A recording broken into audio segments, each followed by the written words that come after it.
Good morning, myself Chandni, B.Ed third semester. My topic is gender bias, लैंगिक पक्षपात। आइए जानते हैं क्या है। एक नज़र डालेंगे कंटेंट की तरफ।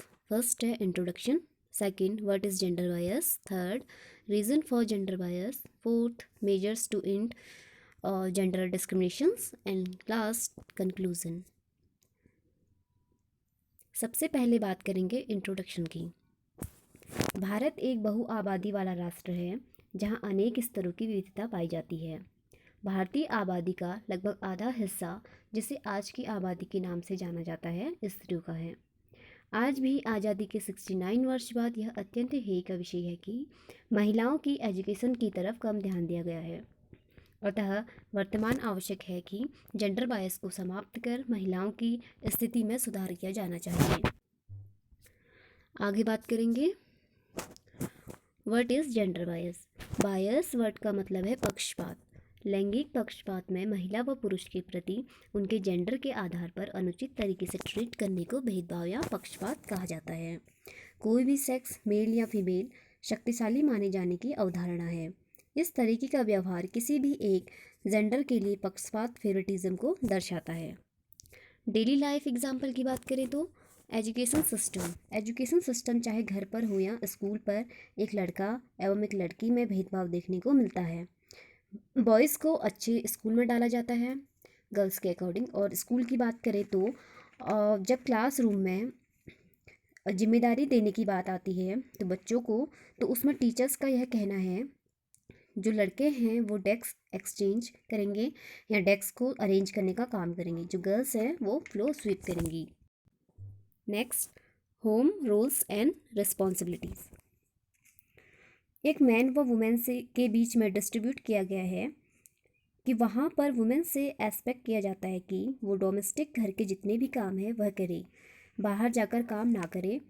उसे कोई भी मॉनेटरी बेनिफिट्स नहीं दिया जाता, बहुत से रिसोर्सेज से वंचित रखा जाता है। और मैन से एक्सपेक्ट किया जाता है कि वह बाहर जाकर काम करे, पैसा अर्न करे, परिवार का भरण पोषण कर सके। नेक्स्ट, फूड एंड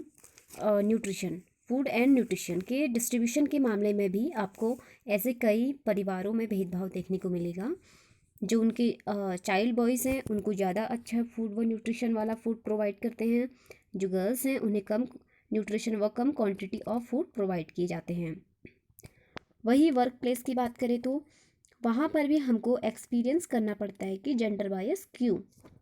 वहाँ पर हमें इस तरीके का भेदभाव, सैलरी के माध्यम से हमें हायर किया जाता है, उस माध्यम से हमें भेदभाव का सामना करना पड़ता है। नेक्स्ट बात करेंगे reason for gender bias. Custom and traditions, मान्यताएं एवं संस्कार। कस्टम एंड ट्रेडिशंस जो हमारे पूर्वजों द्वारा हमको सिखाए गए हैं, वहाँ से हमें ऐसे टाइप के बायसेस सीखते हैं। सेकंड है इलिटरेसी, अशिक्षित होना। अशिक्षित होने के कारण भी हमें बायसेस दिखती है। इसके बाद है लैक ऑफ अवेयरनेस, जागरूकता का अभाव। जागरूकता का अभाव होने से भी इस तरीके का भेदभाव देखने को मिलता है। नेक्स्ट है गवर्नमेंट एपिथी, सरकारी उदासीनता। सरकार के कार्य से नाखुश होकर जेंडर इक्वेलिटी को अचीव करने में फेल हो चुके, इस वजह से भेदभाव देखने को मिलता है। आगे सोशल इविल्स, सामाजिक कुप्रथाएं, डाउरी, चाइल्ड मैरिज ईटीसी।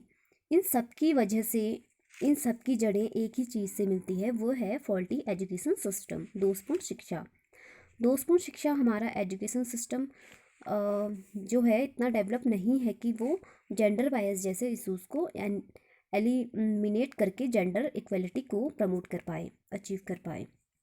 हमारे सोसाइटी में और मेंस वुमेंस हैं, उनको इस तरीके के इशूज़ का सामना ना करना पड़े फ्यूचर में। नेक्स्ट देखेंगे measures to in gender discriminations, यानी कि समाप्ति के उपाय। जन शिक्षा का प्रचार। स्त्री पुरुष में जब तक भेदभाव की स्थिति बनी रहेगी, तब तक जनसाधारण के मध्य शिक्षा का प्रचार प्रसार नहीं हो जाता, जन समूह के मानस को शिक्षित करना होगा, जिससे जेंडर बायस कम किया जा सके। जागरूकता लाना।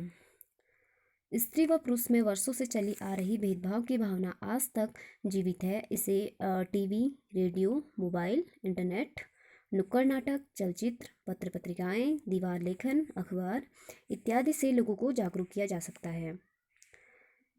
इसके बाद देखेंगे बालिका शिक्षा का प्रचार प्रसार। बालिका शिक्षा का प्रचार प्रसार करके भी जेंडर बायस को कम किया जा सकता है। बालिका के शिक्षा के प्रचार प्रसार हेतु प्रशासनिक, सरकारी, निजी तथा सरकारेतर संस्थाओं को पूर्ण मनोबल के साथ आगे आकर प्रयास करना चाहिए, जिससे बालक बालिका के मध्य किए जा रहे पक्षपातपूर्ण व्यवहार को निपटा जा सके। शिक्षा प्रणाली में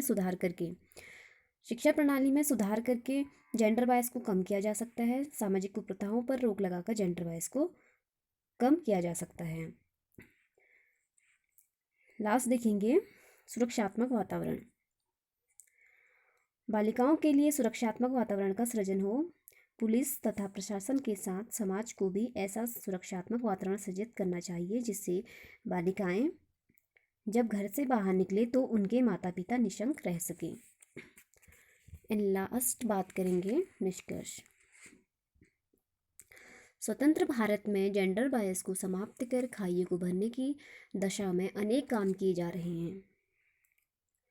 आयोगों को तथा राष्ट्रीय शिक्षा नीति को और जेंडर बायस को समाप्त करने में एजुकेशन को इम्पोर्टेंट माना गया है, जिसमें महिला समाख्या, कस्तूरबा गांधी विद्यालय, छात्रावास की व्यवस्था, महिलाओं से संबंधित कानून, विवाह के आयु का निर्धारण, प्रोत्साहन राशि, कन्याधन योजना, साइकिल वितरण, ब्याज दर की कमी इत्यादि उन सभी प्रयासों के साथ साथ लैंगिक भेदभाव में कमी तभी हो सकती है जब समाज का महिलाओं के प्रति दृष्टिकोण बदले और सभी क्षेत्रों में वे जब घर से बाहर निकले तो बाहर सुरक्षात्मक वातावरण का सृजन हो, तभी इसका समापन हो सकता है। Thank you.